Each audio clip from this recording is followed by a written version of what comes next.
Hi, welcome to Aataguru. Manchester లోని Old Trafford ground లో జరిగిన India versus South Africa women's టీ20 వరల్డ్ కప్ మ్యాచ్ చూసారా? ఏం మ్యాచ్ బాస్! గెలిచి సెమీఫైనల్ రేస్ లో దూసుకుపోదాం అనుకున్న మన క్వీన్స్ కి సౌత్ ఆఫ్రికా గట్టి షాకే ఇచ్చింది. మన captain Harmanpreet Kaur career లో ఇది హిస్టారికల్ 200వ టీ20 మ్యాచ్. కానీ ఆ మైల్ స్టోన్ మ్యాచ్ లో South Africa all rounder Marizanne Kapp ఆడిన ఇన్నింగ్స్, గ్రౌండ్ లో మన రాధా యాదవ్ వదిలేసిన క్యాచ్లు, అబ్బో! మ్యాచ్ చివర్లో ఫ్యాన్స్ అందరికీ గుండె ఆగినంత పనైంది. Women's team India captain lady Singham Harmanpreet Kaur world cricket లోనే ఎవరికీ సాధ్యం కాని ఒక మైండ్ బ్లాకింగ్ రికార్డ్ క్రియేట్ చేసింది. మెన్ ఆర్ ఉమెన్ క్రికెట్ ఈ భూ ప్రపంచంలో 200 ఇంటర్నేషనల్ టీ20 మ్యాచెస్ ఆడిన మొట్టమొదటి క్రికెటర్ గా Harmanpreet all time history సృష్టించింది. New Zealand legend Suzie Bates 184 matches రికార్డును కూడా దాటేసి మన కెప్టెన్ టాప్ ప్లేస్ లో కూర్చుంది. టాస్ గెలిచిన హర్మన్ ప్రీత్ ఇదొక మంచి పిచ్, ఫస్ట్ బ్యాటింగ్ చేసి బోర్డు మీద పెద్ద స్కోర్ పెడతాం అని నమ్మకంగా చెప్పింది. అంతేకాదు, గాయంతో వరల్డ్ కప్ మొత్తానికి దూరమైన మన star spinner Shreyanka Patil place లో కొత్త కుర్రది ప్రేమ రావత్ ను ఈ మ్యాచ్ తో ఇండియా తరపున ఇంటర్నేషనల్ డెబ్యూ చేయించింది. టాస్ దగ్గర హర్మన్ ప్రీత్ నవ్వుతూ, డెబ్యూ చేస్తున్న ప్రేమ కంటే నా 200వ మ్యాచ్ వల్ల నేనే ఎక్కువ నర్వస్ గా ఉన్నా బాస్ అంటూ కాస్త సరదాగా ముచ్చటించింది. కానీ ఆ తర్వాత గ్రౌండ్ లో సౌత్ ఆఫ్రికా బౌలర్లు మనోళ్ళకి అసలైన నరకమేంటో చూపించారు. ఇన్నింగ్స్ స్టార్ట్ అయింది. మన ఓపెనర్లు స్మృతి మందాన, షఫాలి వర్మ క్రీజ్ లోకి వచ్చారు. పాకిస్తాన్ నెదర్లాండ్స్ పై బ్యాక్ టు బ్యాక్ హాఫ్ సెంచరీలు కొట్టి ఫుల్ ఫామ్ లో ఉన్న స్మృతిని చూసి ఫ్యాన్స్ అందరూ ఈ మ్యాచ్ లో కూడా సెంచరీ రేంజ్ ఊహించుకున్నారు.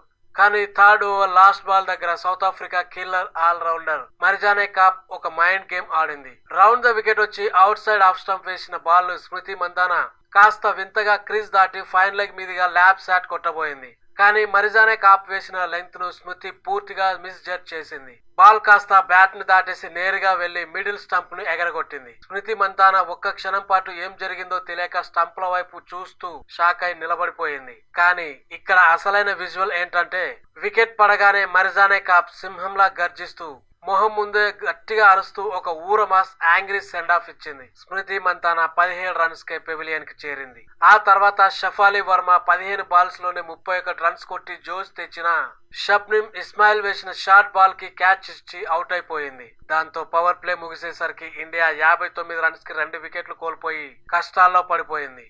ఓపెనర్లు ఇద్దరూ అవుట్ అయ్యాక ఇన్నింగ్స్ ని నిలబెట్టే బాధ్యత మన కెప్టెన్ హర్మన్ ప్రీత్ కౌర్ తీసుకుంది. తన ల్యాండ్ మార్క్ 200వ మ్యాచ్ కాబట్టి ఒక కెప్టెన్ ఇన్నింగ్స్ ఆడి టీం ని గెలిపించాలని గట్టిగా ట్రై చేసింది. కానీ సౌత్ ఆఫ్రికా బౌలర్లు రన్స్ ఇవ్వకుండా కట్టడి చేయడంతో హర్మన్ ప్రీత్ తీవ్రమైన ఒత్తిడిలోకి వెళ్లిపోయింది. ఇన్నింగ్స్ 15వ ఓవర్ 4th బాల్ దగ్గర రిటైర్మెంట్ వెనక్కి తీసుకుని మరీ వరల్డ్ కప్ ఆడుతున్న south Africa speed gun Shabnam Ismail ఒక వికెట్ టేకింగ్ లెంత్ బాల్ వేసింది. హర్మన్ ప్రీత్ దాన్ని థర్డ్ మ్యాన్ వైపు గైడ్ చేయబోతే బాల్ కాస్త ఇన్సైడ్ ఎడ్జ్ తీసుకుని నేరుగా వెళ్లి మిడిల్ స్టంప్ ను లేపేసింది. దాంతో 24 పరుగులకే హర్మన్ ప్రీత్ అవుట్ అవడంతో ఇండియా కోలుకోలేని దెబ్బతింది. ఇక్కడ విచిత్రం ఏమిటంటే, వికెట్ తీసిన ఆనందంలో ఇస్మాయిల్ గట్టిగా సెలబ్రేట్ చేసుకుంది. కానీ ఆ ప్రాసెస్ లో ఆమె లెఫ్ట్ థంబ్నైల్ కి గట్టిగా కట్ అయి రక్తం రావడం స్టార్ట్ అయింది. అప్పటికే ఆమె తన 4 ఓవర్ల కోటా కంప్లీట్ చేసేసి 2 వికెట్లు తీసింది కాబట్టి మెడికల్ టీం సాయంతో ట్రీట్మెంట్ కోసం గ్రౌండ్ వీడింది. చివరకు ఇండియా 20 ఓవర్లలో 158 రన్స్ మాత్రమే చేయగలిగింది.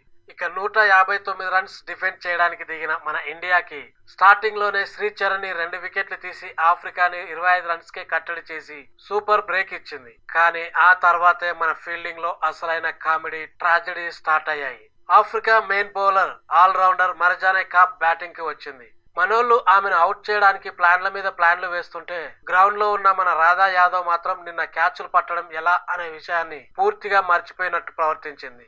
మరిజానే కాప్ ఇచ్చిన ఈజీ క్యాచ్ ను ఫస్ట్ నందిని శర్మ డ్రాప్ చేసింది. సరే, ఒకసారి అంటే బ్యాడ్ లక్ అనుకుందాం. కానీ ఆ తర్వాత మన రాధా యాదవ్ మరిజానే కాప్ ఇచ్చిన సింపుల్ లాలీపాప్ క్యాచ్ లను ఒకసారి కాదు, ఏకంగా 2 సార్లు గాల్లోంచి కింద పడేసింది. ఇది చూసిన నెటిజన్లు సోషల్ మీడియాలో మీమ్స్ వర్షం కురిపిస్తున్నారు. అరే రాధా, నువ్వు టీమిండియాలో ఉన్నావా లేక సౌత్ ఆఫ్రికాకి సీక్రెట్ ఏజెంట్ వా అంటూ ట్రోల్ చేస్తున్నారు. రోడ్డు మీద వెళ్లేవాడు క్యాచ్ పట్టినా దొరికేసేలా ఉన్న ఆ క్యాచ్లను రాధా యాదవ్ వదిలేయడంతో మరిజానే కాప్ ఆ 3 లైఫ్లను వాడుకొని ఏకంగా 81 రన్స్ కొట్టి టీమిండియా నడ్డి విరిచేసింది. ఆఫ్రికా ఈ మ్యాచ్ ను 6 వికెట్ల తేడాతో గెలిచేసింది. ఈ ఓటమితో మన టీమిండియా విమెన్స్ టీం ఒక పెద్ద డేంజర్ జోన్ లోకి వెళ్లిపోయింది. ప్రస్తుతం పాయింట్స్ టేబుల్ లో ఇండియా సెకండ్ ప్లేస్ లో ఉన్న నెక్స్ట్ జరగబోయే మ్యాచెస్ మనకు పక్కా డూ ఆర్ డై లాంటివి. మనం సెమీఫైనల్ కి వెళ్ళాలి అంటే నెక్స్ట్ మ్యాచ్ జూన్ 25న మాంచెస్టర్ లో బంగ్లాదేశ్ తో జరిగే మ్యాచ్ లో ఖచ్చితంగా భారీ మార్జిన్ తో గెలవాలి. ఇంతేనా అంటే అస్సలు కాదు. జూన్ 28న లార్డ్స్ మైదానంలో వరల్డ్ కప్ హెవీ వెయిట్స్ ఇప్పటి వరకు అసలు ఓటమే ఎరగని భయంకరమైన ఆస్ట్రేలియా ఉమెన్స్ టీం తో మనోళ్లు తలపడాలి.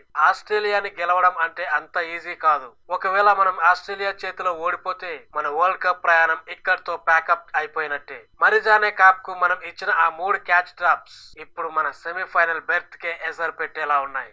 ఏది ఏమైనా హర్మన్ ప్రీత్ కౌర్ 200వ మైల్ స్టోన్ మ్యాచ్ ఇలా ఓటమితో ముగియడం ఫ్యాన్స్ కి కొంత బాధాకరమే. కానీ మన క్వీన్స్ కంబ్యాక్ ఇస్తారని ఆశిద్దాం. మరి మీ అభిప్రాయం ప్రకారం రాధా యాదవ్ చేసిన ఆ క్యాచ్ డ్రాప్స్ వల్లే టీమిండియా ఓడిపోయిందా, లేక హర్మన్ ప్రీత్ కౌర్ బ్యాటింగ్ స్లోగా ఆడడం వల్ల స్కోర్ తగ్గిందా? అలాగే నెక్స్ట్ మ్యాచ్ లో ఆస్ట్రేలియాని మనోళ్లు ఓడించగలరా? కమెంట్ సెక్షన్ లో షేర్ చేయండి. ఇలాంటి మరిన్ని క్రేజీ అప్డేట్స్ కోసం చూస్తూనే ఉండండి Aataguru. And don't forget to like, share and subscribe.